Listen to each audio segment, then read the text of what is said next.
Hyunwoo and Yoonso have been friends since childhood and are the same age. They became close in elementary school and have stuck together ever since. This year marks their 15th year of friendship. Time sure flies quickly. Hyunwoo was popular from a young age, and he had an older brother who was just as well known. However, popularity and good manners don't always go hand in hand.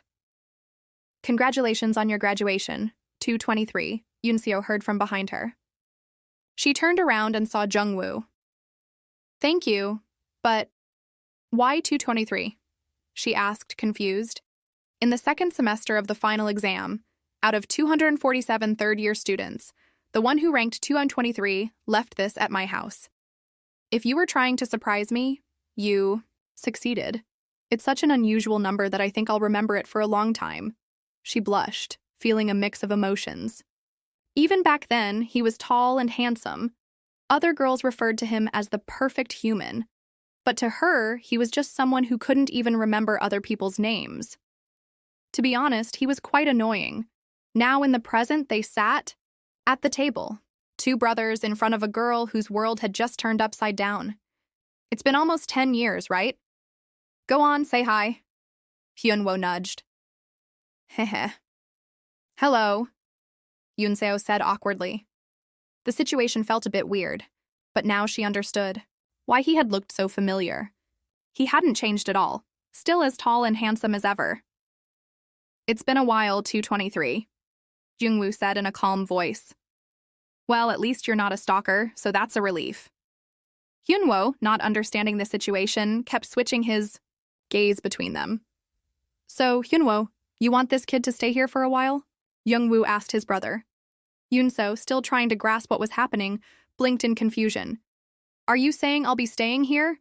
Hyunwoo, that's a bit..." A firm voice suddenly echoed through the space. "I'm against it. I get extremely uncomfortable when someone invades my personal space." She didn't know what to say or do in that situation. Jungwoo was already throwing out alternatives like lending her money, which was out of the question. "It's okay. I'll figure something out on my own. Thanks for at least offering, Hyunwoo," she said. The two brothers glared at each other.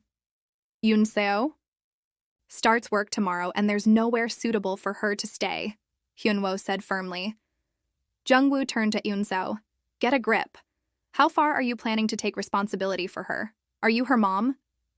Jungwoo didn't trust her. "Yes, she was his old schoolmate, but those times were long gone. She came to you instead of her parents, knowing full well that you're wealthy. Doesn't that seem suspicious to you?" Yoonseo was taken aback. "I guess Hyunwoo didn't tell you." "Well, it makes sense. You were abroad in America when my parents had a car accident while traveling. And just as you said, he cannot take responsibility. I got scammed, not him. I have no intention of being a burden because of this. I just wanted to see a friend's face in difficult times, that's all. So I'd appreciate it if you refrained from saying things like that." Silence filled the room as they stared at each other. Later, Yoonseo and Hyunwoo stood on the rooftop terrace. He was apologizing for his brother's behavior. Even for Hyunwoo, it was strange that Jungwoo was being so sensitive. For Yoonseo, however, it was understandable. He probably felt uncomfortable. "Anyway, Yoonseo, look closely. I cleaned up here today so it's tidy.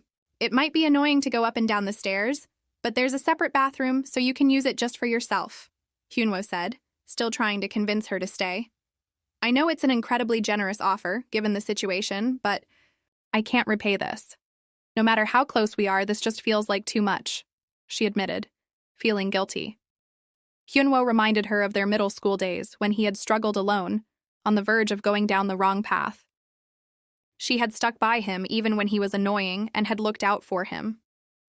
He had been grateful for her support back then and had made a promise to himself that he would repay her someday. But when her parents passed away in high school, she hadn't said anything. She hadn't wanted to burden him, knowing he had exams coming up. What she didn't know was how much guilt that had placed on him back then. Jungwoo was standing by the door, listening to their conversation. "Until you find another place, I'll allow you to stay here. But I'll definitely charge you rent," he said. That irritated Yoonseo. "Okay, I'll definitely pay it," she replied, making Hyunwoo smile, relieved that it had finally worked out. "How is it that Jungwoo Appa hasn't changed at all?" she muttered, annoyed. She already knew it was going to be difficult to get along with him. He's smart enough to remember my 3-digit ranking, so why the heck won't he use my name? Why should I be nice to someone like that? She grumbled. Watching the sunset over the city, Hyunwoo just stood there unable to answer. Well, don't worry about it. He's the landlord's brother. Even if he's not friendly, he won't pick a fight. Besides, I'll just avoid him as much as possible while I'm here, okay? She said with a smile. Well, that's what she thought. She had no idea what his real reason was for returning to the city. She found out the next day at the office, when Jungwoo walked in and introduced himself as the new head of the department.